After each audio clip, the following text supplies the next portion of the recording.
Olá, queridas amigas, olá, queridos amigos, sejam todos muito bem-vindos e bem-vindas, né, a esta nossa segunda teleaula. É a última teleaula deste professor hoje, tá certo? Mas a disciplina continua, já que a professora Juliana Frias ministrará, né, mais duas teleaulas, tá certo? Vamos então apresentar um outro slide apresentando então meu nome, vocês já têm, e mais um slide apresentando o tema então da aula de hoje, que é benefícios previdenciários, né? Aula 2. Então, cumprindo o que determina a ementa, nós temos hoje que tratar especificamente sobre alguns dos benefícios previdenciários.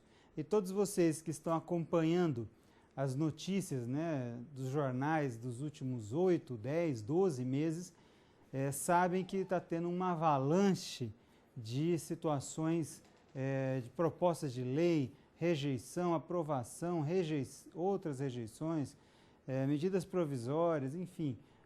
Estamos vivendo um momento muito conturbado do ponto de vista legislativo, tá certo?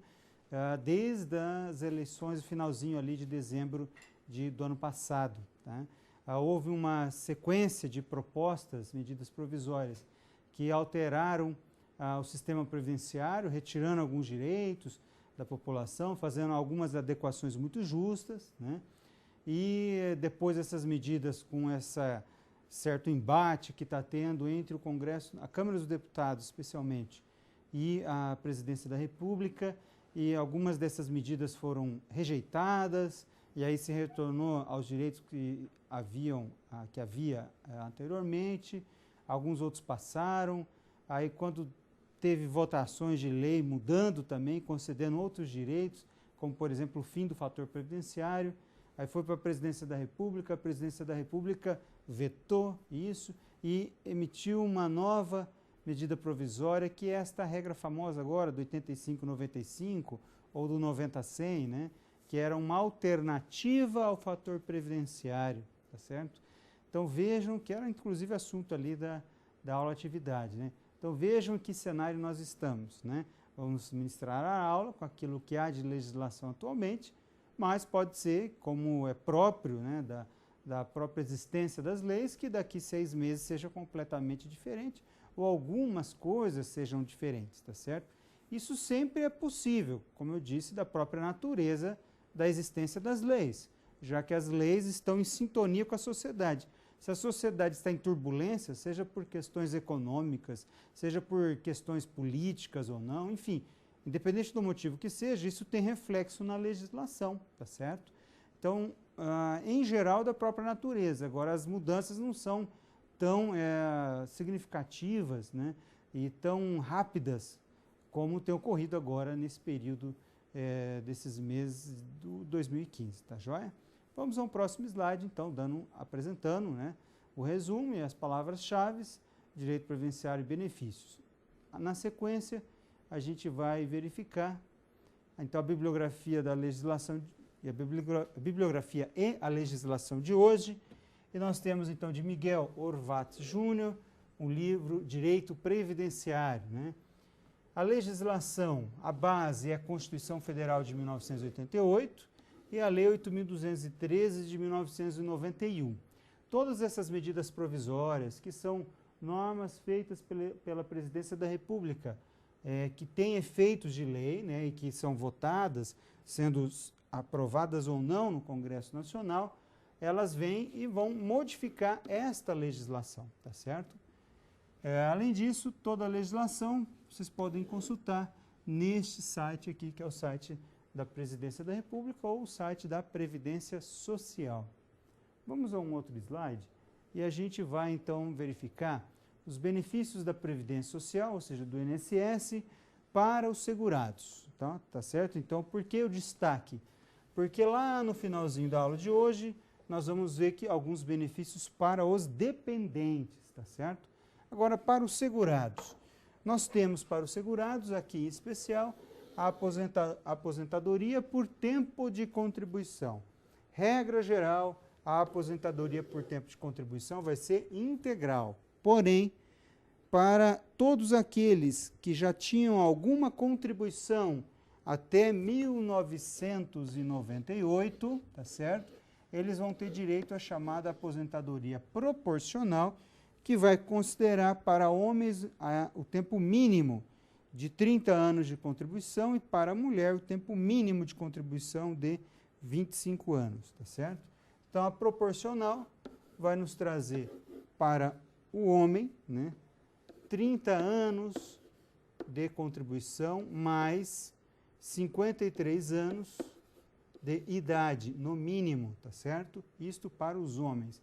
Para as mulheres, 5 anos a menos de cada um. Então, 25 de contribuição, no mínimo, e 48 de idade, no mínimo, no que se refere à aposentadoria proporcional por tempo de contribuição. O que é o tempo de contribuição? Quem às vezes pode estar se perguntando, professor, mas o que é esse tempo de contribuição, né?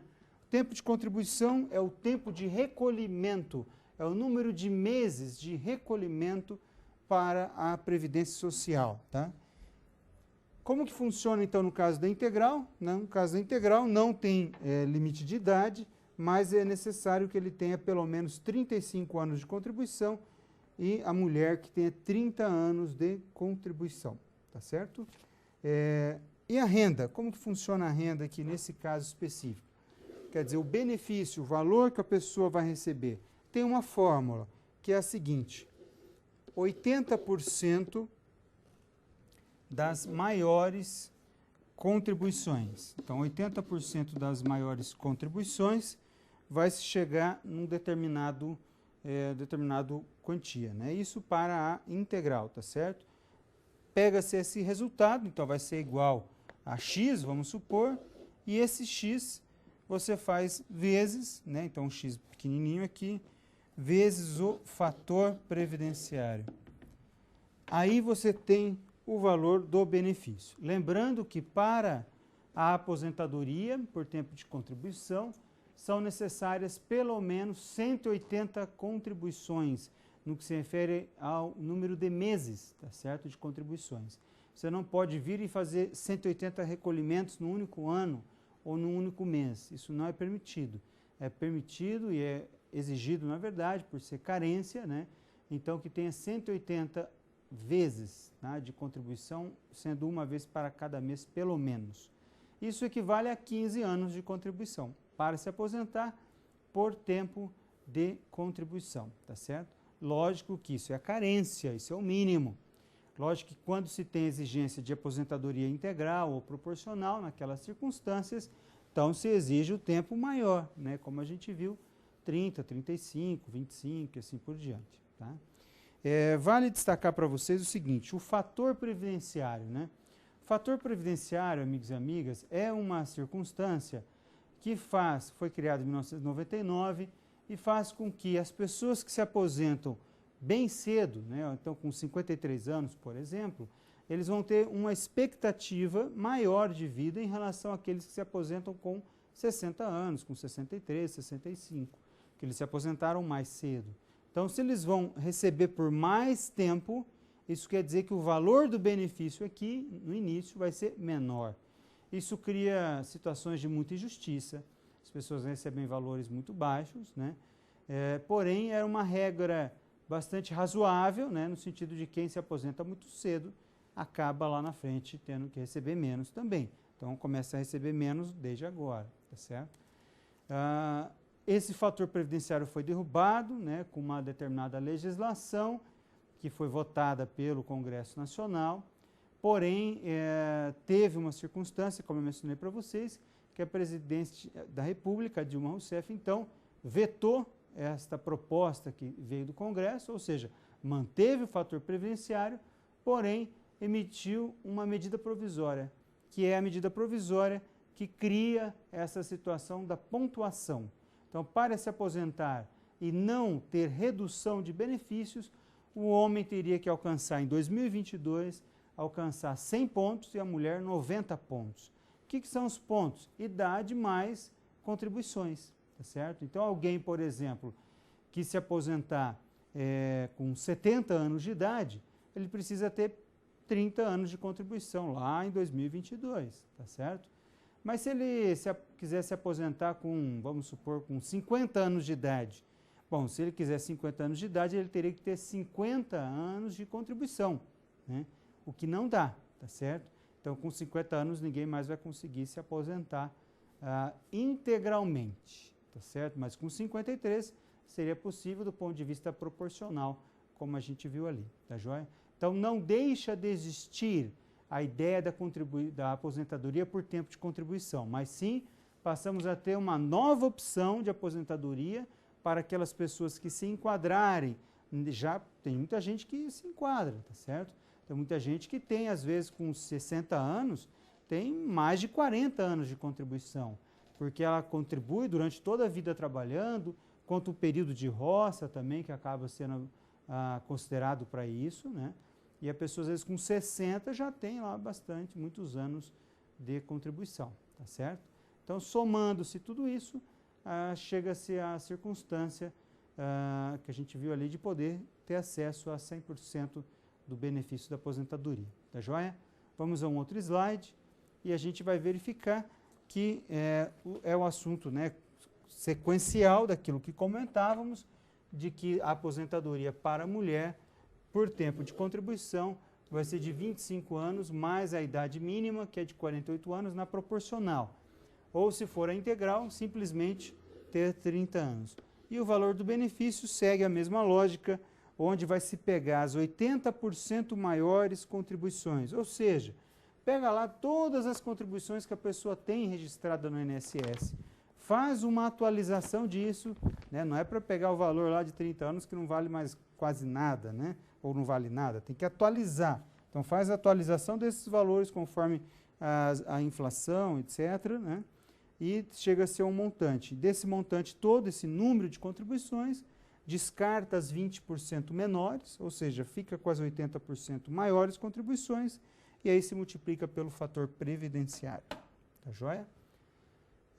Um outro slide, ele já vai nos trazer como contar o tempo, tá certo? Então, ainda dentro dessa aposentadoria por tempo de contribuição. Como contar o tempo para o trabalhador comum, né? Trabalhador urbano, para o trabalhador rural. Funciona assim, gente. Quanto ao valor do benefício, a gente já viu, né? Como que é a remuneração, a conta que se faz. Agora, do trabalhador comum, ele pode comprovar através da carteira de trabalho e previdência social, que é a famosa CTPS, ou então através do carnê, tá certo? Então, através do carnê, vamos pôr acento para não virar carne, né? Então, através do carnê, também se tem a forma de comprovar. O que é o carnê? É geralmente você compra em papelarias, mas nem precisa, você pode simplesmente pegar da internet, no site da Previdência, e fazer a impressão. Mas o carnê são os boletos de recolhimento que você faz a favor da Previdência Social. E o rural, né? No que se refere ao rural, gente, esse período, né, pode ser contado tomando por base o seguinte, né? Quando ele trabalhar, vou fazer aqui o símbolo do tal, né, que é o símbolo do trabalho. Quando ele trabalhar em regime de economia familiar, tá certo? Ou seja, trabalhando com módulo rural, trabalhando numa pequena área, produzindo praticamente para a própria subsistência. Então, regime de economia familiar. Então, aqui nós temos a conta, né, desse período, tá certo? Quando tiver uma vida campesina, né, então uma vida realmente rural, tá certo? Nesses casos, então conta-se tudo aquilo que for com mais de 12 anos, tá certo? Mais de 12 anos de idade, então 12 anos de idade, a partir dali se pode contar já a pessoa que trabalha no meio rural.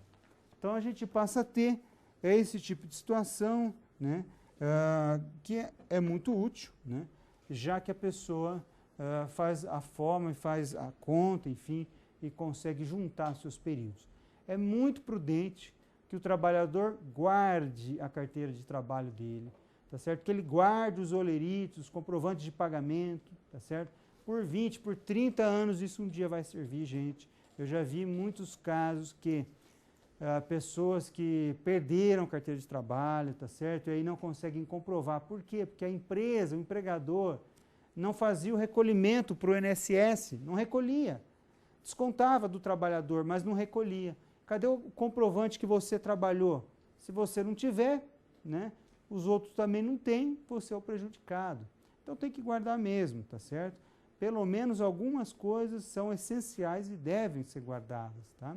Você pode também periodicamente ir à Previdência Social, retirar uma certidão, lá dá para retirar até pelo próprio site, né? Retira uma certidão, tá certo? E guarda, isso também vai ser muito útil, vai substituir alguns documentos, não precisa guardar uma pilha gigantesca de documentos, tá? Como que funciona a aposentadoria, né, quando tem por tempo especial? A aposentadoria especial, a gente até comentou um pouquinho ali no chat atividade, ela existe para o trabalhador, né, exposto a condições insalubres. Então, para o trabalhador que está exposto a situações de prejuízo à saúde dele próprio trabalhador. Variam contribuições, né, em recolhimento de 15, 20 ou 25 anos. Então, por exemplo, os trabalhadores de minérios, né, que trabalham lá no subsolo, na frente mesmo da produção, esses bastam trabalhar 15 anos nessa circunstância que vão ter direito à aposentadoria especial. Aqueles que trabalham no subsolo, mas que não estão na frente de produção, então 20 anos. Por quê? Porque é muito prejudicial à saúde humana. E em alguns outros casos, né, como por exemplo enfermeiros, bastam que eles trabalhem durante 25 anos em condições insalubres, tá certo? Não é trabalhar um aninho ali e vai aproveitar, tá?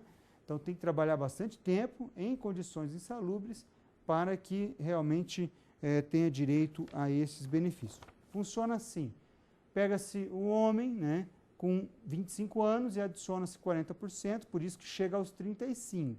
A mulher pega-se os 25% e adiciona 20%, chega aos 30%. Então, em regra geral, 25 anos. Esta é a regra de aposentadoria, a não ser aqueles casos diferenciados de 20 ou de 15 anos, como a gente comentou, né?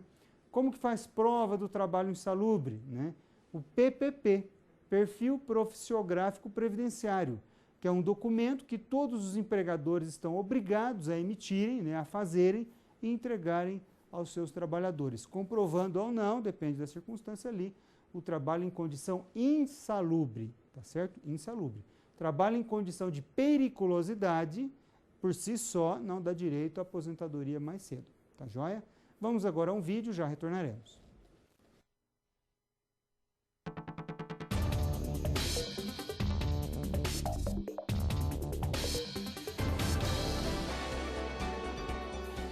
Novas regras da aposentadoria já estão valendo.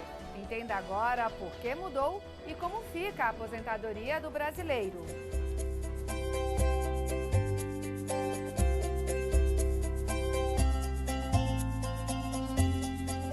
A população brasileira está ficando mais velha e o número de pessoas com idade para trabalhar em relação ao número de aposentados está diminuindo. Em 1980, o tempo de vida dos brasileiros formava uma pirâmide, com mais gente na base que no topo. Em 2010, o formato já estava diferente, com o crescimento no número de pessoas com mais de 60 anos. E a expectativa para 2060 é que a população idosa seja 3 vezes maior que a de hoje.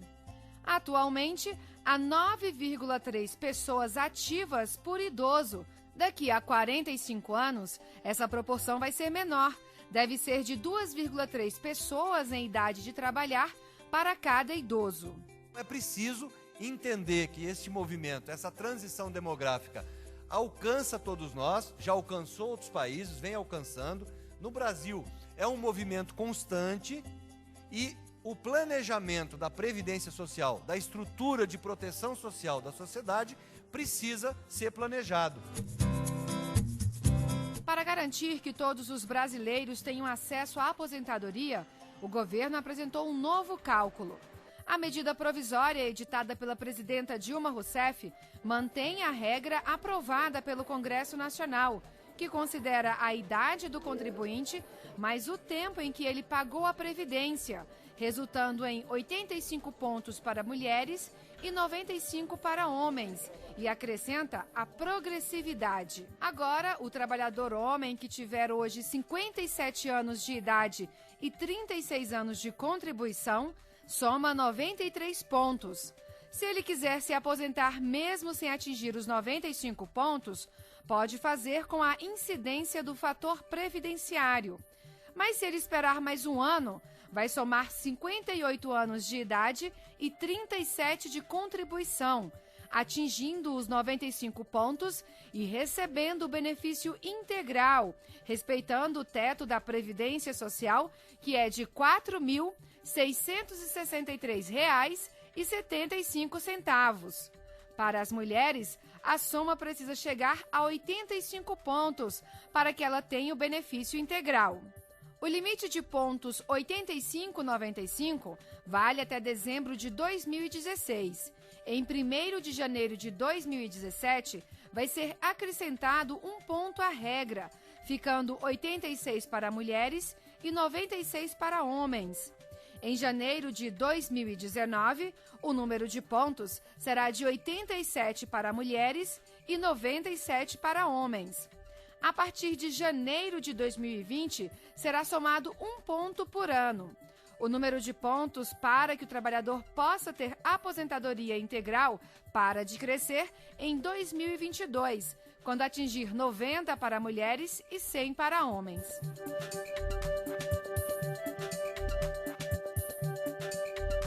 A regra vale para quem se aposenta por tempo de contribuição, o que representa 1/4 do total de aposentadorias. Para quem se aposenta por idade, não houve mudanças. A regra também preserva a aposentadoria especial para professores e não muda o modelo de aposentadoria do trabalhador rural.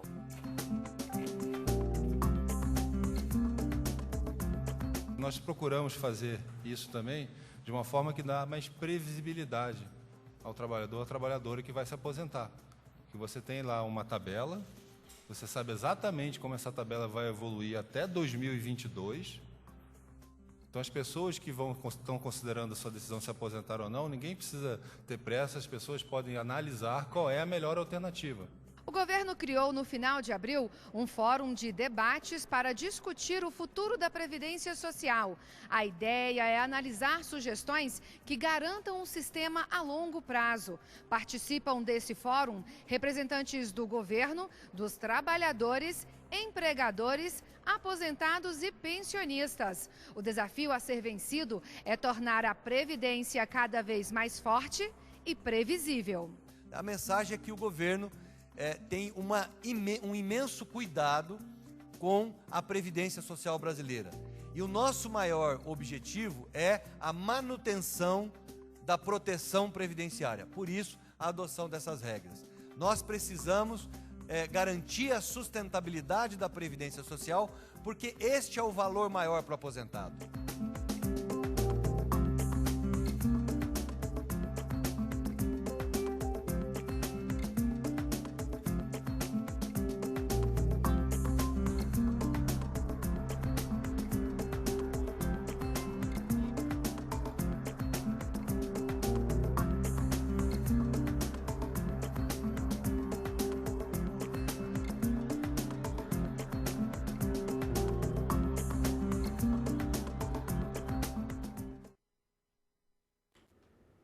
Olá, amigos, já estamos de volta, então vocês puderam ver um vídeo bastante explicativo, né? Um vídeo agora deste ano, inclusive, né?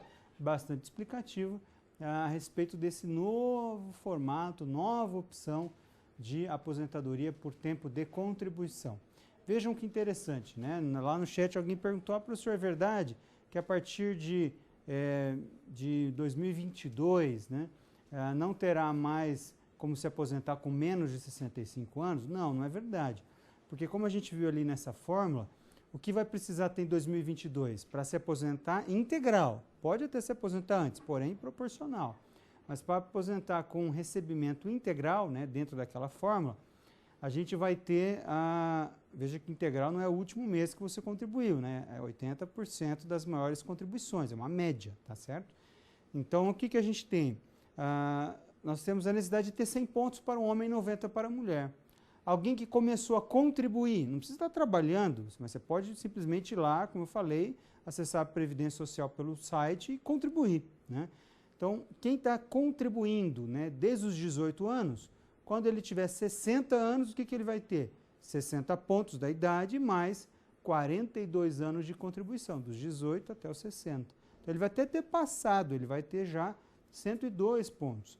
Provavelmente, a hora que ele tiver ali 59 anos de idade, ele já vai ter, então, atingido o objetivo e vai poder se aposentar por tempo de contribuição de maneira integral. Além disso, a pessoa pode até começar a contribuir com 16 anos, tá certo? É muito prudente, né, que os pais façam isso pelos filhos, tá certo? E os filhos que saibam disso, e se os pais não puderem fazer, se eles puderem reunir um dinheirinho ali, contribuir, tem contribuições pequenas à Previdência Social, né, e que geram o tempo de contribuição, tá certo? Não precisa ter uma alta contribuição, mas o tempo é importante. A questão do valor, você depois, quando tiver com um trabalho com uma boa rentabilidade, você já vai contribuir num valor muito alto, tá certo? A depender da renda, lógico, né? Mas se espera, e a gente acredita que todos vão ter, então vocês vão contribuir já de maneira mais alta. As 20% menores vão ser descartadas, mas o que importa é que elas contam para fins dessa pontuação, tá joia? Então é muito importante que todos tenham previdência, né? Que possam de fato ter essas cautelas, que possam ter esses cuidados, né? A fim de lá na frente fazer uso desses benefícios, tá joia? Previdência é realmente pensar a longo prazo, né? Vale a pena, tá joia? Vamos ao próximo slide e a gente vai então agora verificar a situação da aposentadoria especial, porém, anotem aí, nós vamos fazer um risquinho aqui, tá certo? Porque não é a aposentadoria especial da qual nós estamos tratando aqui. Aqui neste slide, tá certo? Por isso que eu estou riscando. Aqui neste slide, nós queremos falar da aposentadoria por invalidez, tá certo? Aposentadoria especial, nós comentamos há pouco no slide anterior, quando falamos da insalubridade. Agora, aposentadoria por invalidez. A aposentadoria por invalidez, ela é bastante interessante, né? Então, aí, do ponto de vista das considerações, já que ela vai, inclusive teve alterações recentes na legislação, né? Mas o que é interessante é que sobre ela não tem fator previdenciário, tá certo? Funciona assim, né? O trabalhador, no que se refere ao valor a receber, né, ele vai receber 100%, então não tem fator previdenciário, tá certo? 100% das 80% maiores contribuições, tá certo? Então ele recebe integralmente, tá certo? Então de 1994 para cá, anterior a 1994 é descartado, tá certo? E ele recebe as 80% maiores, por isso que é 100% das 80% maiores, tá certo? Além disso, ele pode ter ainda um adicional de 25% quando, né, for necessária a presença de acompanhantes. Já nós vamos retornar a este slide. Quando for necessária a presença de um acompanhante. Nós estamos tratando de aposentadoria por invalidez, tá certo? Então, a pessoa que sofreu um acidente do trabalho ou não, mas enfim, ficou incapacitado para o trabalho, ele tem direito a receber esse benefício que é a aposentadoria por invalidez. E se ele precisar de um acompanhante, então se a invalidez dele for tão grave que ele não consiga cuidar-se, né, de si próprio, tá certo? Então ele vai ter direito a um acompanhante e para tal ele receberá um adicional de 25%. Vamos retornar ao slide. E a gente vai, então, agora verificar ainda o seguinte. Ele pode continuar trabalhando, né? Em que condições? Não, gente, ele não pode continuar trabalhando porque ele está aposentado por invalidez, tá? Então, isso, de fato, acaba prejudicando. Lógico que a aposentadoria por invalidez, portanto, não é permanente, porque ela pressupõe isso daqui, ó, ela pressupõe a invalidez. Se a pessoa, por N razões, por desenvolvimento da medicina, ou por outras circunstâncias, ela recuperar a sua capacidade de trabalho, então, nesse caso, ela perderá a aposentadoria por invalidez, porque ela retomou a capacidade e ela poderá, então, efetivamente, trabalhar, né? Então, verifica-se que é um requisito, né, para recebimento da aposentadoria por invalidez o fato da pessoa ser incapaz para o trabalho e para para ter rendas, enfim, para a sua própria sobrevivência, e não consiga ser reabilitado em alguma outra atividade, tá certo? Vale destacar que não se exige o auxílio-doença antes, né? Não se exige, tá certo? Mas é comum de se conceder, porque em geral a invalidez ela é constatada quando essa incapacidade do trabalho ela aparece ou ela surge, né, depois de um tratamento médico. Então, regra geral, alguém que se acidenta sofreu um acidente, tem lá uma doença, né, que deva ser tratado. Aí doença, seja um auxílio-doença acidentário ou auxílio-doença puro, tá certo? Então ele tem que ser tratado. Então não dá para saber se ele vai ter alguma impossibilidade de trabalho ou não, tá joia? Agora, se ele tiver uma impossibilidade, aí nesse caso ele vai então ser aposentado direto, não precisa ter o auxílio-doença. Agora, regra geral, ele vai receber o auxílio-doença. Como que se comprova, né? Se comprova através de perícias judiciais, através de perícias do próprio INSS, né? Laudos, exames médicos, etc. Tá joia? Não tem carência se for um auxílio-acidente, uma aposentadoria por invalidez decorrente de um acidente, tá certo? Ou então uma doença relacionada ao trabalho, especificamente conforme previsão do Ministério do Trabalho e Emprego. Tá joia? Vamos um pouco avante, no outro slide, e a gente vai, então, encontrar agora sobre o auxílio-doença. O auxílio-doença, ele é bastante interessante. Aliás, fator previdenciário, obrigado. Sobre o fator previdenciário, a gente vai identificar, como a gente comentava, que ele é um redutor, tá certo? Ele, então, faz com que as pessoas que procuram, né, se aposentar por tempo de contribuição, então, quer dizer que fator previdenciário não existe para aposentadoria por idade, tá certo? Olhem só aqui a pergunta, né? É facultativa na aposentadoria por idade? Sim, tá certo? É facultativa. Mas ela pode ser aplicada se for para melhorar. Então, para melhorar, é possível sim, de fato, aplicar. Por quê, gente? Pessoas que se aposentam com a idade muito avançada, vamos supor, com 70 anos, a expectativa é que ela vai receber pouco, né? A expectativa, então, é que ela receba pouco da Previdência Social, porque a expectativa de vida é menor. A pessoa, o homem, eu acho que está com 78 anos de expectativa atualmente, e a mulher com 80, alguma coisa próxima disso, 81. Então, alguém que se aposenta muito tarde vai receber menos. Então, ela contribuiu bastante e vai receber menos da Previdência Social, tá certo? Então, o fator previdenciário na aposentadoria por idade, ela é facultativa, porque somente se aplica se for para melhorar o valor final. Pode sim melhorar, lembrando que o teto, né, como a gente viu lá no vídeo, é de 2015, né, para benefício da Previdência, de 4.600 e poucos reais, né?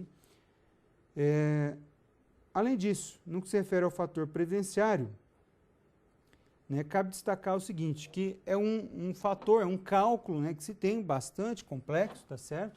E que vai considerar algumas situações como a idade da pessoa, então quem se aposenta muito cedo, por tempo de contribuição, né, então vai usufruir por mais tempo, portanto, o benefício é menor, né? Leva em conta a expectativa de vida, então nós temos aí a média, né, dos brasileiros, etc. O tempo de contribuição que a pessoa já tem, tá certo, ao se aposentar, né? E é aplicável, então, ao tempo de contribuição, aposentadoria, né, por tempo de contribuição, quando a pessoa for se aposentar com menos de 65 anos para o homem e menos de 60 anos para a mulher. Por quê? Porque 60 anos para a mulher é o tempo da idade de aposentadoria, então, por idade, tá certo? E do homem, a aposentadoria por idade dele. Tá joia, gente? Vamos um pouco à frente. Temos agora, então, agora sim, o auxílio-doença. No que se refere ao auxílio-doença, nós vamos destacar alguns elementos importantes, né? Requisitos, né? Não basta estar doente, tá certo? Ele deve estar incapacitado para o trabalho.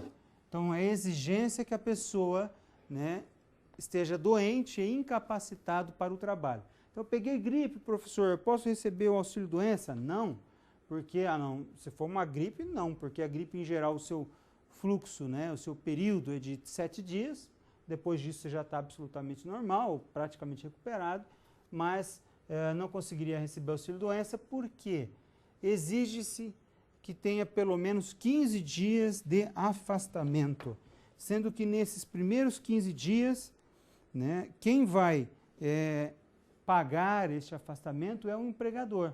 Inclusive era objeto desse monte de leis de vai e vem lei, a lei é mudada, a lei é sancionada, vetada, enfim. A proposta era aumentar para 30 dias, né, a cobertura por parte do empregador, tá certo? Mas depois a Câmara derrubou isso, a Câmara dos Deputados, né, e reduziu de novo, então, para 15 dias. Né? Então, qual é a regra hoje vigente? Quando alguém sofre algum acidente, ele vai apresentar atestado no seu empregador, atestado do seu médico, etc., dizendo que não pode trabalhar por um período X.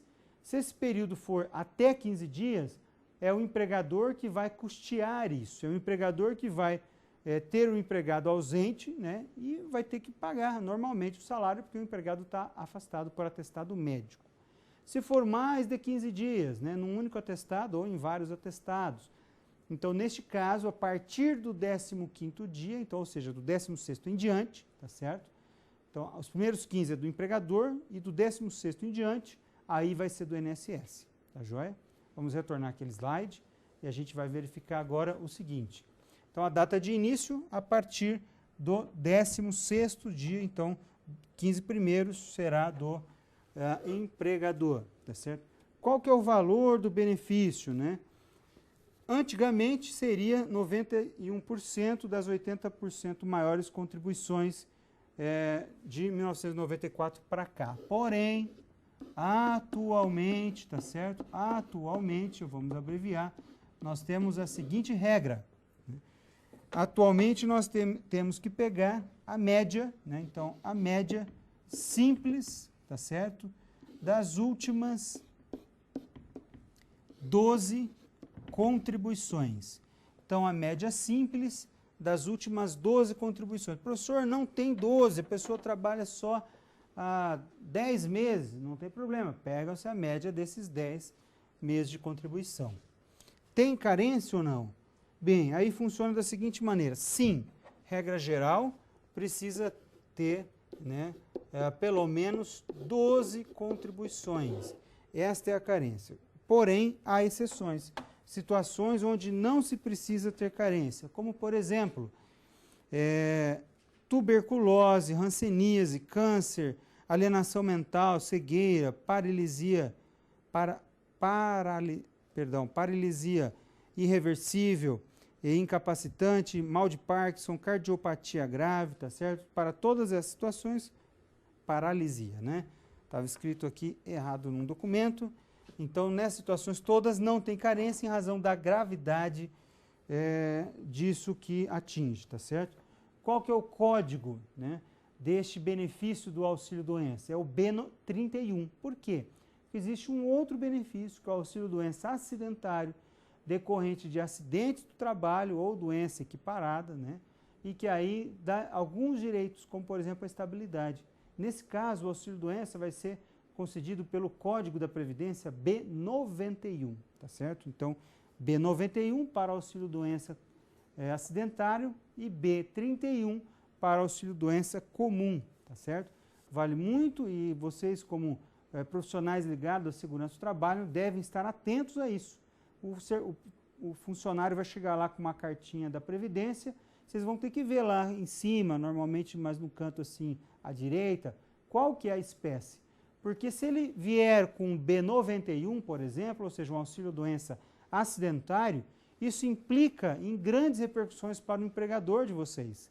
Que o empregador de vocês vai ter que depois ficar limitado, né, no seu direito de rescindir o contrato de trabalho com o empregado quando vier ele a retornar do auxílio doença acidentária, tá joia? Então ele está lá recebendo, voltou ao trabalho, tem 12 meses de estabilidade. Então se vocês não observarem isso, pode dar problema para o seu empregador, tá joia? Mas eu observei, o que eu faço, professor?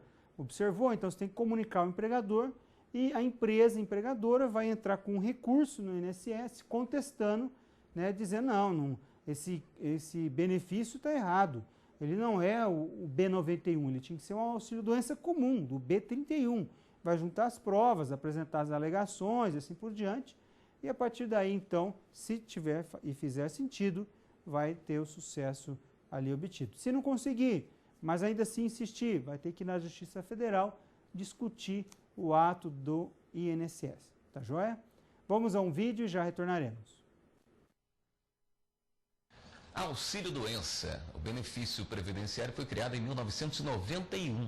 Esse é o tema do quadro Saiba Mais de hoje, com o advogado especialista em direito previdenciário, Manuel Veras. Doutor Manuel, o que estabelece a Lei 8.213 de 91? Bom, o auxílio-doença ele tem que ser concedido aos segurados do regime geral, da Previdência, que estão incapacitados por trabalho de forma temporária, tá certo? Essa incapacitação pode provir de uma doença comum ou de acidente de trabalho ou acidente de qualquer natureza. Quem tem o direito ao benefício? Os segurados do regime geral. Quais são os segurados do regime geral? Segurado empregado doméstico, segurado contribuinte individual, e aí estão abrangidos neste grupo todas as pessoas que trabalham por conta própria, tá certo? Autônomo, empresário, clérigo, padre, pastor, enfim, etc. Produtor rural, pessoa física, enfim. O trabalhador avulso, que é aquele que trabalha com intermediação do sindicato ou do órgão gestor de mão de obra. O exemplo mais claro disso são o pessoal que trabalha em porto, tá certo? Os estivadores. E o segurado especial, que é uma classe segurado dos trabalhadores rurais que trabalham em economia familiar para subsistência. Em que casos o trabalhador não tem direito ao auxílio-doença? A lei fala em doença pré-existente, tá certo?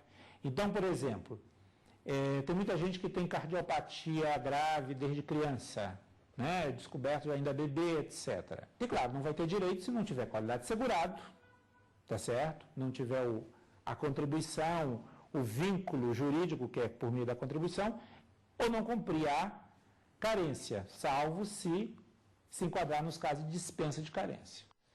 A entrevista completa você confere na internet. O endereço eletrônico é www.youtube.com/stf.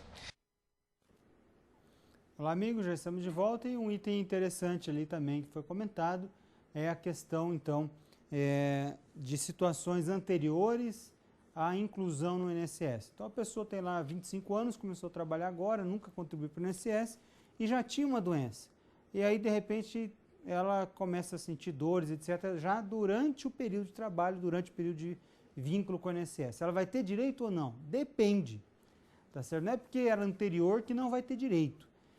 Se, né, essas dores, esses problemas que geraram o afastamento da trabalhadora for uma situação de agravamento em função do trabalho, aí ela terá direito, então, ao afastamento, recebendo o benefício do INSS, tá joia?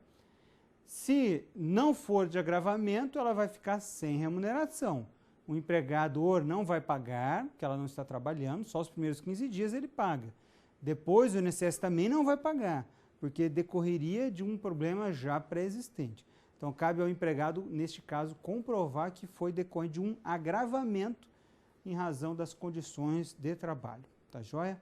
Vamos agora ao momento de perguntas, vamos aguardar um minutinho e envio por vocês e já retornaremos.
Olá pessoal, já estamos de volta lá de Araguaína, no Tocantins, encaminho o seguinte, sobre o auxílio acidente. Quando a pessoa está contratada há pouco tempo e se acidenta com a carteira de trabalho assinada, CTPS assinada, ela tem estabilidade no emprego? Sim, amigos. A estabilidade do auxílio doença acidentário, né, ela advém do fato da pessoa estar trabalhando e sofrer um acidente de trabalho, tá? Então, se ela sofreu um acidente de trabalho, né, ela vai ter direito de receber o auxílio doença acidentário e a hora que retornar terá 12 meses de estabilidade. Vamos verificar aqui de Uruguaiana, no Rio Grande do Sul. Os alunos querem saber como é comprovado o tempo de serviço do trabalhador rural. O que eles precisam fazer? Bom, eles devem levar, né, os documentos todos de nota fiscal, por exemplo, de venda de produtos, né, ali no regime de economia familiar. Devem comprovar o tamanho da propriedade que eles tinham, juntar testemunhas, por exemplo, fotos da época, tudo isso é aceito para comprovar o período, né, e as condições do trabalho. Lá de Ji-Paraná, em Rondônia, boa noite, professor. Os alunos ficaram com dúvidas a respeito da idade que foi ministrada durante a teleaula de 12 anos, pois o decreto 3.048 de 1999 dispõe que o filho maior de 16 anos será equiparado ao segurado especial. O senhor pode esclarecer essa dúvida aos alunos, por gentileza? Ficamos no aguardo. Sim. O que ocorre? Há em alguns entendimentos, né, alguns juízes que aceitam que o trabalhador com mais de 12 anos, quem vai se aposentar hoje, por exemplo, por idade, vai acabar se enquadrando lá no período anterior, porque ele trabalhou, né, com 12 anos ou mais no período anterior. E a partir dali, então, alguns juízes aceitam com 12 anos, tá certo? Regra geral, a partir de 16, né? Mas com 12 também dá para ter alguma boa briga aí na justiça. De Erechim, no Rio Grande do Sul, o pessoal do Polo de Erechim pede para explicar melhor como funciona o cálculo dos pontos que dependem do ano da aposentadoria a partir de 2022. Funciona assim, um ponto, né, a partir nesse novo sistema, né, que é uma medida provisória, precisa ser votado isso ainda, se não for votado vai retroagir, né? Agora, do que está vigente hoje na data da aula, tá certo? Cada ponto vai corresponder a 1 ano de idade ou, né, 1 ano de contribuição. Tanto faz, isso vai equivaler a 1 ponto. Em 2022, para que alguém se aposente, um homem se aposente por tempo de contribuição, por idade não muda nada, então por tempo de contribuição, se aposente com rendimentos integrais, né, em relação àquela média de 80% maiores, etc., ela precisa ter 100 pontos. Como que ela tem 100 pontos? Ou ela tem 100 anos de idade, mas não vai dar porque ela tem que ter 180 contribuições, né? Ou ela vai ter que fazer uma mescla disso, tá certo? E a mescla pode ser a mais variada possível. Ela pode ter 70 anos de idade e 30 de contribuição. Ela pode ter 60 anos de idade e 40 de contribuição, ou qualquer coisa intermediária, tá certo? Nesse caminho ali que a gente falou, qualquer outro cálculo. Ela pode, de repente, ter 85 anos de idade e 15 anos de contribuição. Ela vai ter a opção, na verdade, aí até de se aposentar por idade ou, então, por tempo de contribuição. Mas é uma opção que ela tem, tá certo? Ela vai ter que fazer cálculos e ver onde que o benefício vai ser maior, tá certo? Duque de Caxias encaminha o seguinte: e a pessoa que tem a doença, mas ela não sabe, essa doença se manifesta mais tarde? É o que comentamos ali um pouquinho antes de entrar no momento de perguntas, né? No que se refere ao seguinte: se a doença era pré-existente e ela se manifestou apenas depois, ou seja, não teve um agravamento em função do trabalho, ela não tem direito ao auxílio-doença. Agora, se ela já tinha, mas ela agravou-se, tá certo? Em função do trabalho exercido, ela vai ter direito ao pedido normalmente, tá joia? Vamos verificar aqui, Concórdia em Santa Catarina, os alunos de Concórdia pedem de funcionários que contribuem em 2 trabalhos. Como que fica? Não importa, né, como eu falei para vocês já, não importa o número de contribuições dentro do mesmo mês, mas sim o número de meses em que teve contribuições, tá certo? Se ele tem 2, 3, 4 contribuições, o que vai ocorrer? O resultado final vai ser maior, porque a Previdência não vai se importar pelo número de contribuições dentro daquele mês, mas sim pelo total arrecadado, tá certo? Então ela vai somar tudo isso, vai ver qual que foi o salário de contribuição médio e aí vai aumentar o benefício do trabalhador. Bom, vamos dar continuidade, daqui a pouco responderemos mais perguntas, tá certo? Então vamos averiguar agora alguns outros itens, como o auxílio-doença acidentário, né?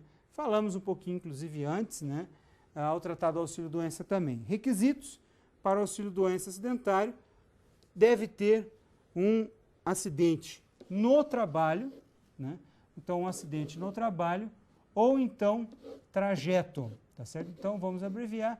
Então, um acidente de trabalho ou um acidente de trajeto.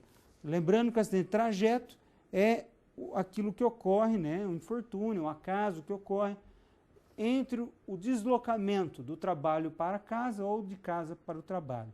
E um acidente no trabalho é o que ocorre lá mesmo, né, em virtude das questões específicas do trabalho prestado, né? Quanto se recebe, né? Como que funciona? 91% das 80% maiores contribuições de 1994 para cá, tá certo? Gera estabilidade laboral de 12 meses após o retorno, tá certo? Então, após o retorno. Então, esta estabilidade, ela não é a partir da data do acidente, não é a partir da data de inscrição do segurado no INSS, não. É a partir do retorno dele ao trabalho, tá joia? Então, retorno ao trabalho é a partir daí que começa a contar o período de 12 meses de estabilidade. Essa estabilidade, como que funciona, gente? Essa estabilidade, ela é apenas para os casos de rescisão do contrato de trabalho, ou seja, demissão sem justa causa. Se o empregado pedir demissão, ele renuncia a essa estabilidade. Se ele praticar atos graves, né, que ele venha, por exemplo, então na prática desses atos graves, né, a ser demitido por justa causa, então também não dá. Então somente a rescisão por parte do empregador imotivada, né, que vai gerar esse direito à estabilidade. Pode destacar também que esse auxílio ele pode ser convertido no auxílio-doença, né? Aliás, perdão, auxílio-acidente, porque esse acidente sofrido pode deixar sequelas e, nesse caso, o trabalhador vai ter direito de receber o auxílio-acidente, que é nada mais nada menos do que uma indenização pela redução da capacidade de trabalho, como a gente já verificou, tá certo? E o empregador, no caso de auxílio-doença acidentário, ele deve continuar, então, recolhendo, né, contribuindo para o FGTS. Então, ele deixa de pagar, né, algumas coisas, como o salário, porque o trabalhador está afastado, mas ele tem que recolher o FGTS deste trabalhador, tá joia? Vamos passar para um próximo slide e a gente vai verificar agora o auxílio-doença. Vamos então conhecer mais detalhes sobre isso, né? O auxílio-doença, ele é uma indenização, né? Ele nada mais é do que uma situação, né, em função da existência de sequelas.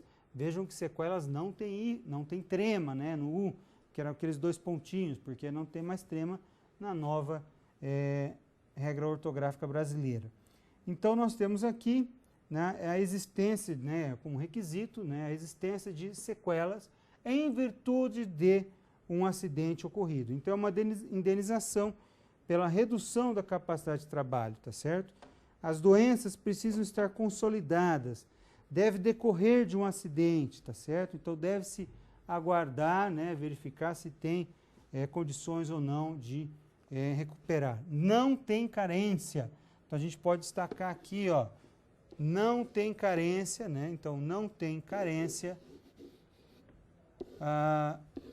o recebimento deste auxílio acidente, porque ele é uma indenização. A pessoa se machucou, sofreu um acidente, quem sofre um acidente recebe o seu auxílio-doença, né, ou auxílio-doença acidentário, e a partir dali ele passa a ter direito, se houver sequelas, então, de receber o auxílio-acidente. Tem um caráter permanente, tá certo? Como que funciona isso, gente? Vejam, olhem só aqui, vou destacar. Tem que ter sequelas, não tem? Agora, se essas sequelas deixam de existir, como que funciona?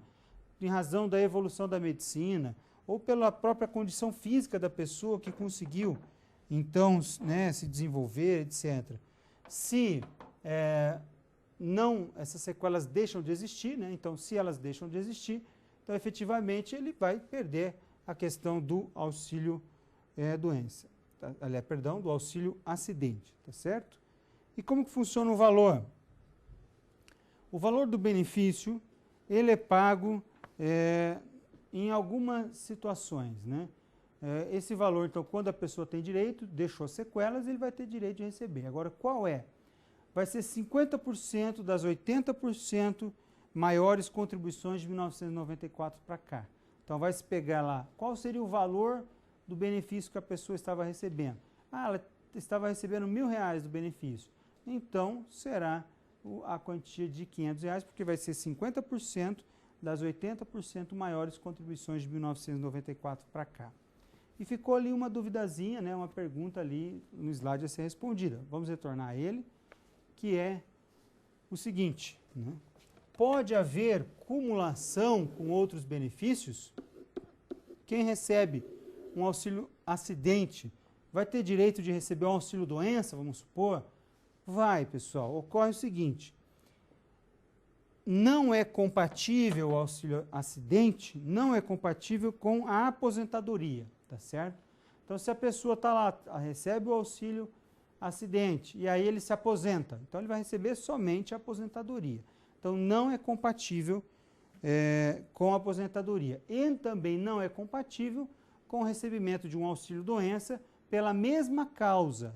Então, alguém, por exemplo, que está ali com a sequela e aí a doença volta, né, a ter gravidade, ele vai voltar a receber o auxílio doença e não o auxílio acidente ou os dois juntos, tá joia? Feito isso, compreendido, vamos lá um pouco adiante, no outro slide, e a gente então vai agora verificar a questão da reabilitação profissional. Como que funciona, né, a reabilitação? Vejam que o INSS é uma situação de exceção, né, gente? É um seguro. A gente só recebe esse seguro quando não temos condições realmente de trabalhar, né? Seja uma condição provisória ou uma condição definitiva. Então, a reabilitação, ela é possível, né? Sempre? Não, sempre não, gente. Por quê? Porque precisa ver a idade da pessoa, precisa ver o reenquadramento funcional, o tratamento. Então, por exemplo, e a Justiça acolhe muito isso, o INSS não faz isso, mas aí as pessoas vão na Justiça e vão brigar. Por quê? Alguém, por exemplo, semi-analfabeto, com 60 anos, né, que ficou recebendo lá, vamos supor, 10 anos de auxílio-doença, né, o que ocorre? Ou que recebeu lá uma aposentadoria por invalidez, né? Aí o INSS vem e fala, não, essa pessoa tem condições de trabalhar, ela recuperou sua condição física. Pode ser que recuperou, mas ela consegue se reabilitar? Ela consegue se reinserir no mercado de trabalho? Alguém com 60 anos ou mais, a gente sabe que tem preconceito em relação ao trabalho de um idoso. A pessoa semi-analfabeta, hoje em dia, tudo muito computadorizado, a pessoa precisa ter leitura, etc. Apenas na força bruta já não tem muito mais opções de trabalho, né? Então, tudo isso, gente, vem chegar, afastado há tanto tempo do mercado de trabalho, tudo isso vai chegar a uma condição de dizer, olha, aqui não é possível reabilitar, não é possível se reencaixar no mercado de trabalho. E a pessoa tem que continuar, então, recebendo um benefício previdenciário, tá joia? Que será provavelmente a aposentadoria, né? Retornando àquele slide, a gente vai verificar agora situações, então, que devem ser consideradas, como, por exemplo, a idade da pessoa. O nível educacional também vai influenciar na decisão, como a gente comentou, tá? Então, no que se refere a essas circunstâncias, né, nós temos que não tem carência aqui para reabilitação profissional, né? Temos também decisões judiciais que reconhecem, então, que é obrigatória a reabilitação profissional, ou seja, no sentido de que a sua tentativa é obrigatória, tá certo? Agora, se a pessoa está lá recebendo um auxílio-doença, né, acabou de receber, o INSS tenta fazer a reabilitação, não consegue, né, porque a pessoa tem alguma sequela, algum probleminha e tal. Então, nesse caso, o INSS vai emitir um certificado das atividades são compatíveis, mas se verificada que não tem condições, que realmente a pessoa não consegue ali trabalhar, por N motivos, idade, nível educacional e outros fatores, então se não conseguir, neste caso vai receber então a aposentadoria ou um auxílio acidente. Vai ser então uma dessas duas circunstâncias que vai acarretar porque ela tentou ser reabilitada, não foi possível em razão dessas condições, então ela vai retornar a receber um benefício da Previdência, ok? Vamos a outro slide e a gente vai trazer para vocês agora sobre o salário maternidade. O salário maternidade, ele é bastante interessante, né? Afinal de contas, é um direito muito justo, né?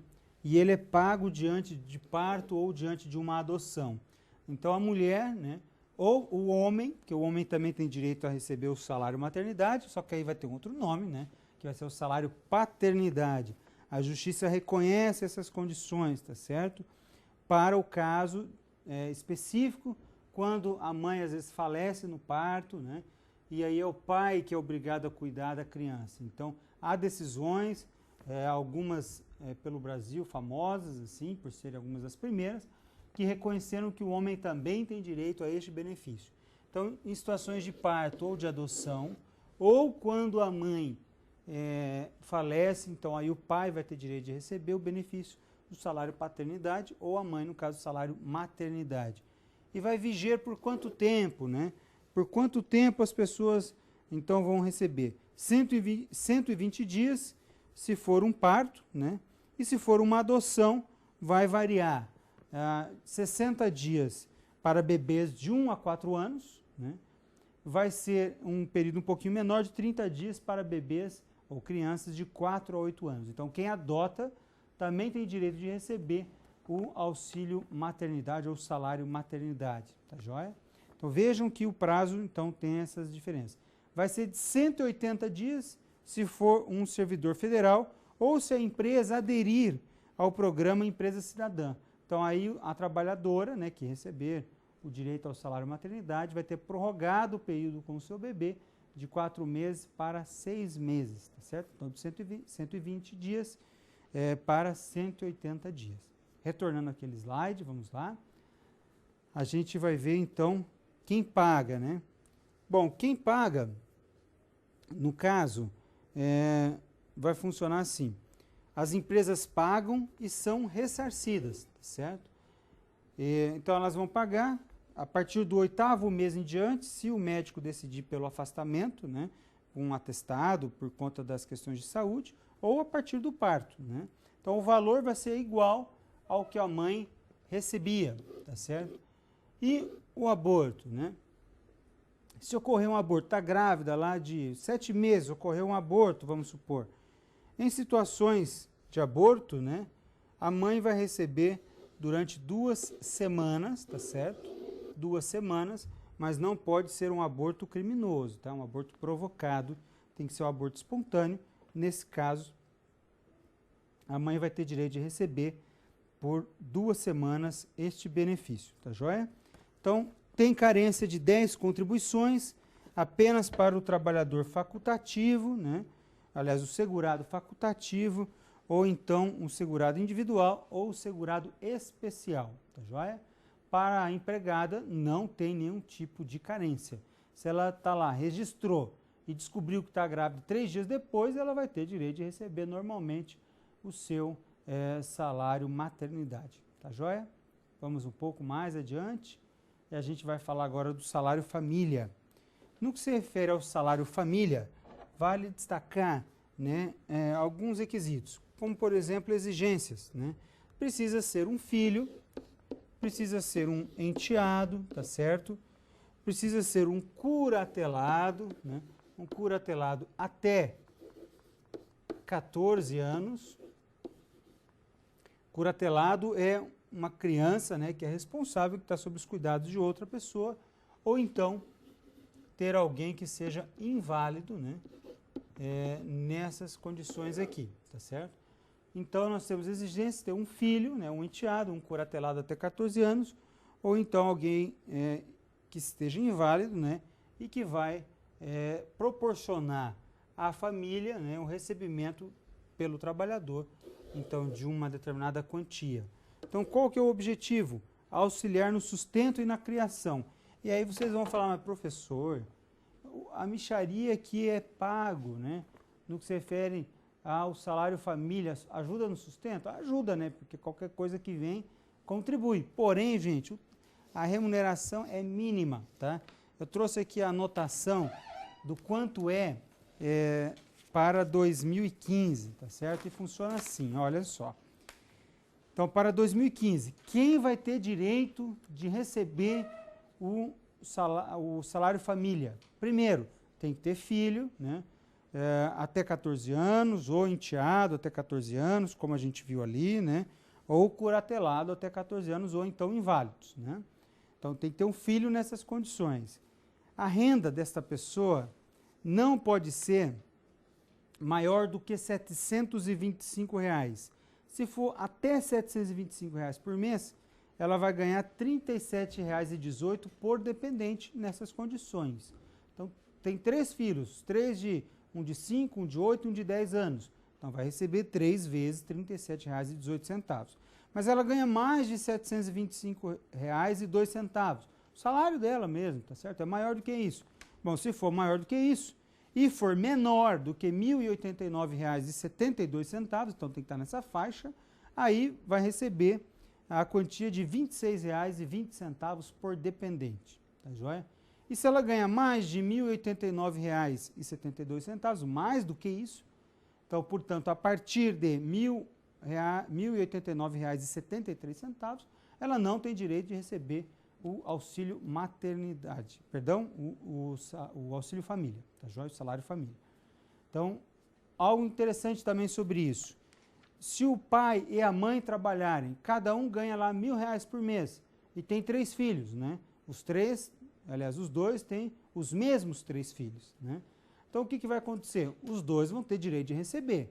Então, eles vão receber, ganhando cada um R$ 1.000, vão receber ali o valor de R$ 26 e pouquinho, né? R$ 26 e alguns centavos para cada filho. Então, eles recebem porque é o direito do segurado, tá certo? Não é o direito do filho, é o direito do segurado. Então, se tem 2 segurados, vão receber os 2. Vamos agora a um vídeo, tá certo? E já retornaremos.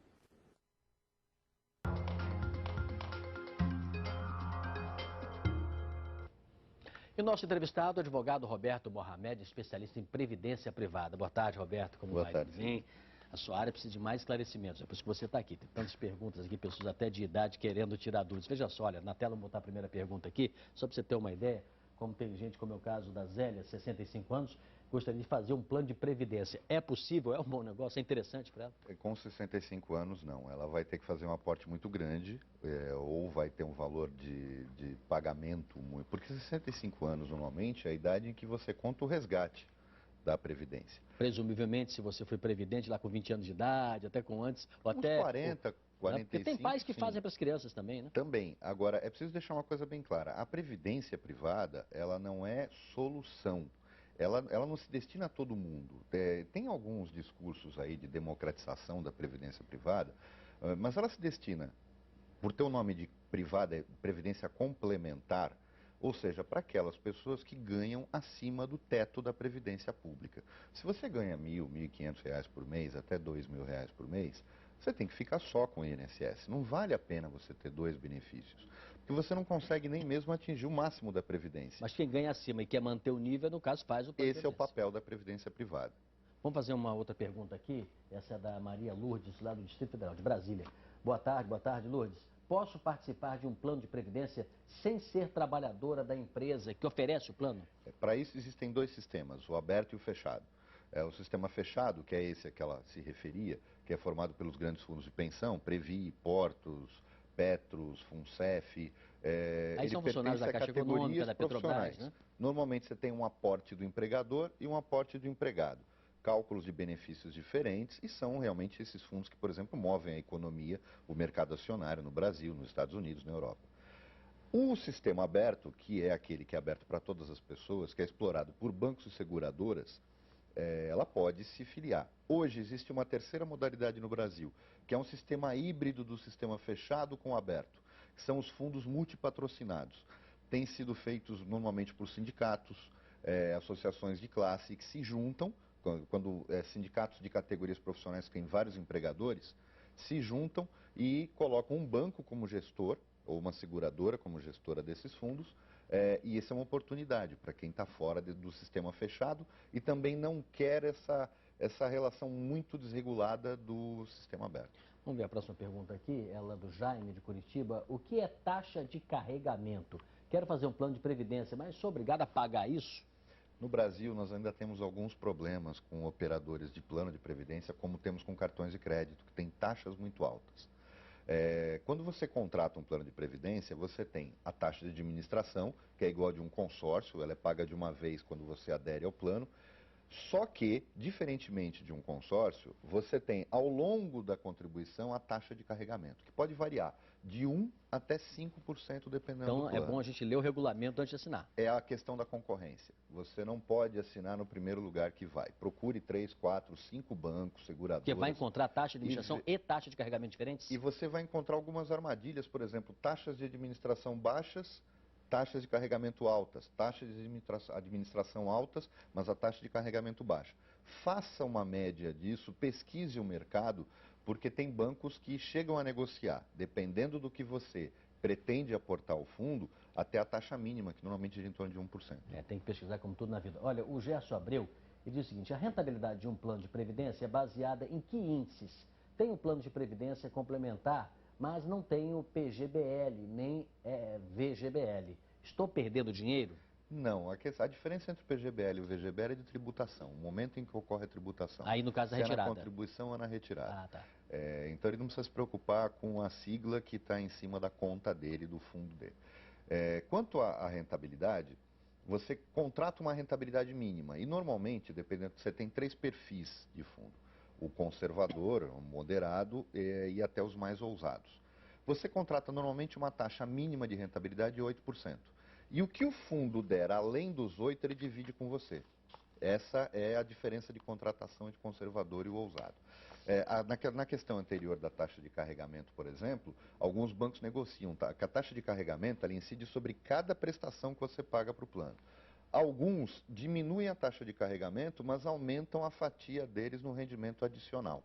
Então é preciso ler todas as propostas e os contratos para saber onde você investe. Essa foi a melhor lição. Vou agradecer ao Roberto Mohamed, que é especialista em previdência privada, nos deu aí ótimas dicas. Muito obrigado, Roberto, por ter vindo aqui ao Conta Corrente. Olá pessoal, já estamos de volta. Então mais um vídeo que o objetivo é contribuir com informações para vocês sobre o sistema previdenciário como um todo. Não apenas o sistema previdenciário público do INSS, certo? Previdência social, mas também previdência complementar, previdência privada. Tá joia? Vamos agora conhecer alguns outros benefícios e agora os benefícios da Previdência Social, na INSS, dos dependentes. Antes eram dos segurados, né? Agora dos dependentes. Vamos lá. Então vejam, dos dependentes, pensão por morte. Gente, se morreu, o segurado não pode receber, né? Porque ele morreu. Então é somente os dependentes mesmo que recebem. É muito claro, mas às vezes as pessoas não conseguem prestar atenção a isso. Então, vejam que é um direito, né, aos dependentes do segurado, tá certo? Quem são os dependentes? Aí, gente, é preciso ir lá no INSS, tá certo? E pedir uma certidão para averiguar quem são os dependentes deste segurado. Então, precisa de uma certidão do INSS, por exemplo, para pagar as verbas rescisórias de créditos trabalhistas. Né? São esses que estiverem na certidão é que vão ter direito de receber. E se não for mais segurado, né? Quando do falecimento, como que ocorre nesse caso? Então ele perde direito, né? Se já faleceu, mas não era segurado, então ele não tem direito à pensão por morte, a não ser, lembre do período de graça, né? Que a gente comentou na aula de semana passada, que é uma prorrogação da condição de segurado, mesmo que já tenha terminado o contrato de trabalho. Então, não confundam contrato de trabalho, tá certo? Com, diferente, por exemplo, de períodos, né, dele como segurado, tá certo? Por quê? Porque quando a gente pode falar de segurado, ele pode acabar o contrato de trabalho, mas pode continuar a condição dele de segurado em função do período de graça, que foi o que conversamos na aula de semana passada, né? Então, o período de graça faz prorrogar a condição de segurado. Então, se ele não for mais segurado, que é aqui a duvidazinha, né? Então, se ele não for mais segurado, então quer dizer que já acabou o contrato de trabalho, já acabou o período de graça, portanto, ele não terá direito, né, os dependentes não terão direito de receber a pensão por morte, tá? E o valor a receber, como que funciona isso? O valor a receber será de 100% das 80% maiores contribuições. Então, 100%, né, das 80% maiores contribuições. Então, isso é o limite ali, né, o valor a ser recebido, tá certo? Portanto, não tem redutor neste aspecto aqui.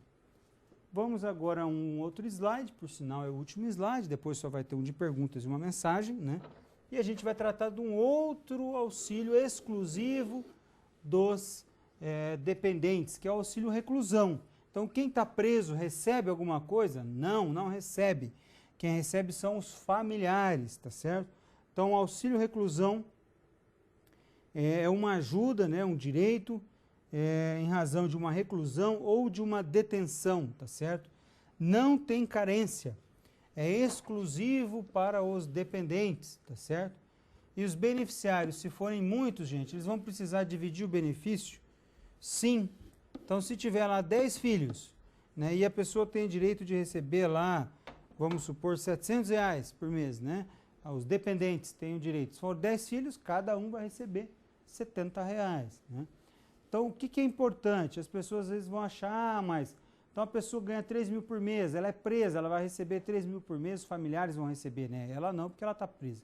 Vai receber 3 mil por mês? Não, gente, não é assim que funciona, tá? Nós temos o seguinte, o segurado, ou seja, a pessoa que foi presa, tá certo? Ela precisa ser segurada, estar vinculada ao INSS, e a remuneração dela não pode ser maior do que R$ 1.089,72 no ano de 2015. Se ela receber R$ 1.100 por mês e for presa, ela não, nem ela e nem os dependentes terão direito de receber este auxílio reclusão, tá certo? Ah, mas ela ganha R$ 1.000 por mês. No caso, então, os dependentes vão ter direito de receber. E qual é o valor do benefício? Vai ser 100% das 80% maiores contribuições, né?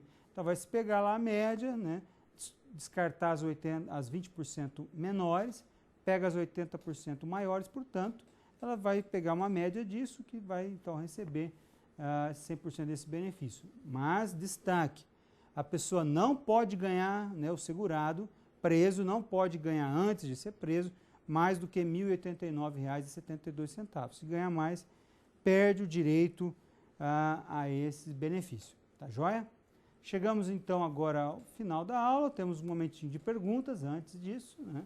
Vamos verificar se já tem, se já tiver, já tem uma de Porto Velho, não sei se eu já comentei na aula de semana passada, o estado de Rondônia é um estado que eu já passei bastante ali, já fui em Porto Velho, comi uma pizza de cupuaçu lá em Porto Velho, muito interessante, vale a pena vocês conhecerem. O aluno questiona, caso o funcionário receba auxílio doença e o INSS em algum momento analisa que errou e não cumpriu com o período de carência, o INSS pode suspender o benefício? Sim. Toda vez que o INSS identificar a concessão de benefícios de maneira errada, mas veja, tem que estar errado, né? Aí ele pode cortar o benefício. Agora, se a pessoa tem direito mesmo, ela vai ter que recorrer à Justiça Federal. Pelotas, no Rio Grande do Sul. Gostaria de saber se um colaborador com uma doença existente, por exemplo, lúpus sistêmico, uma doença autoimune que está sob controle via medicação, mas com o decorrer do tempo se agrava, essa pessoa não terá auxílio-doença? Se houve um agravamento, tá certo, da doença em função do trabalho, aí ela vai ter direito de receber o auxílio-doença. Limoeiro do Norte, no Ceará, a pessoa pode contribuir através da carteira assinada e como autônomo para conseguir o benefício maior? Pode sim. Vamos supor que a pessoa ganha lá R$ 2.000 por mês. Então, o empregador faz o recolhimento, o empregado também faz automático, mas ele quer contribuir mais. ele faz um carnezinho lá, né, ou compra pronto o carnê e faz o recolhimento, preenche à mão, ou ele preenche na internet e ele vai pagar com quanto mais ele quiser, tá certo?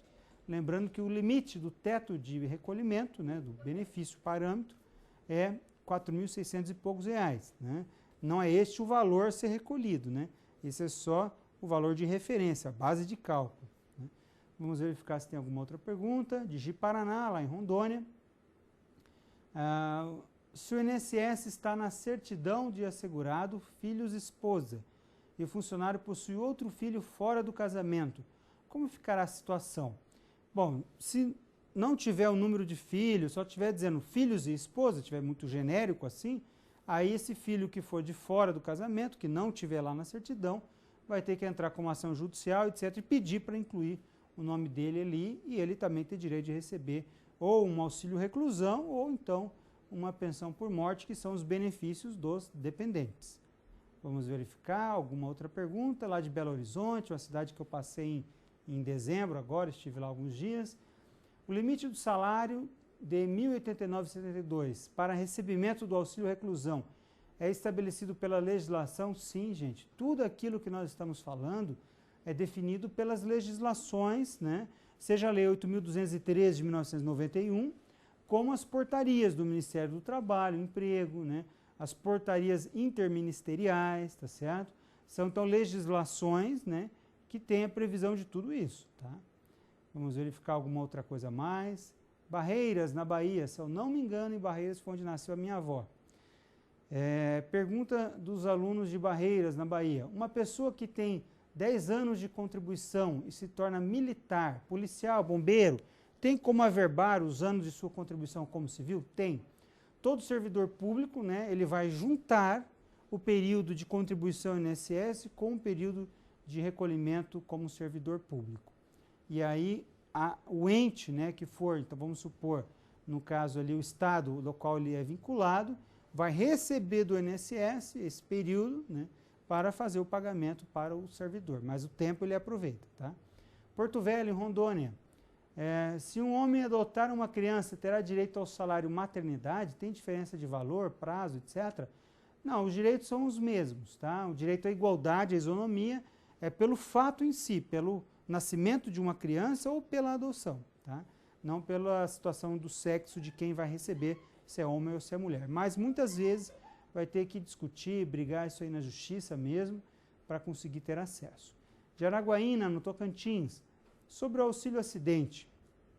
Quando a pessoa está contratada há pouco tempo e se acidenta com a carteira de trabalho assinada, ela tem estabilidade no emprego? Se for um acidente, né, um acidente de trabalho, sim, terá direito à estabilidade, sem problemas. 12 meses a partir do retorno, né, do recebimento do auxílio doença acidentário. E por fim, Petrópolis, lá no Rio de Janeiro, diz: os alunos do Polo de Petrópolis querem saber quando um bebê nasce morto, a mulher continua recebendo o benefício da maternidade?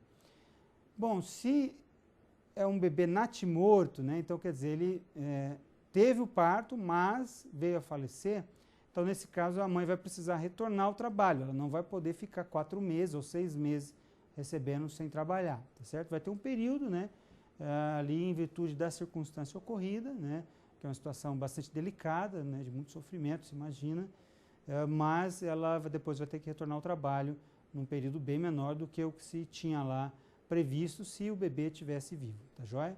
Vamos agora ao último slide, deixando uma mensagem com vocês, aliás, 2 mensagens, né? As 2 de Albert Einstein, tá certo? Que diz o seguinte: em todo gênio, há 95% de transpiração, de trabalho, de suor, de esforço, e 5% de inspiração.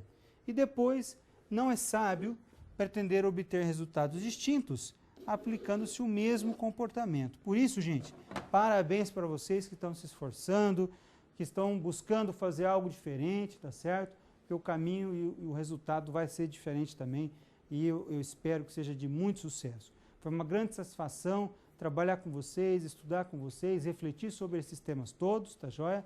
Estou à disposição através do e-mail jossan@unopar.br. Vocês vão ter prova, então estudem, se esforcem, tá joia?